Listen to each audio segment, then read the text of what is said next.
Hello guys, good day for today's video. So meron po tayo guys nire-repair na upright freezer Panasonic. Alright, so ang problema na ito guys, so may problema po yung kanyang compressor. So ito, ayan, so papalitan po natin ito ng bago. Alright, so bali medyo repair po ito guys. At mabusisi po yung pagre-repair.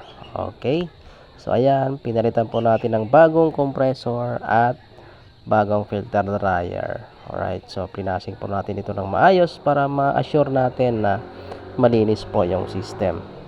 Alright, so tabayan nyo guys dahil step by step po natin ito na gagawin.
So ayan guys, so after vacuum, so ito kakargahan na po natin ito ng Freon para matest na po natin yung unit. Alright, so ayan na guys. Ayan, so tinetest na po natin yung unit. Ayan, ng mga ilang minuto. Ayan. Alright, so ayan na guys. So medyo lumalamig na po at obserbahan na lang po natin ito. Alright, so yun lang po. Maraming salamat.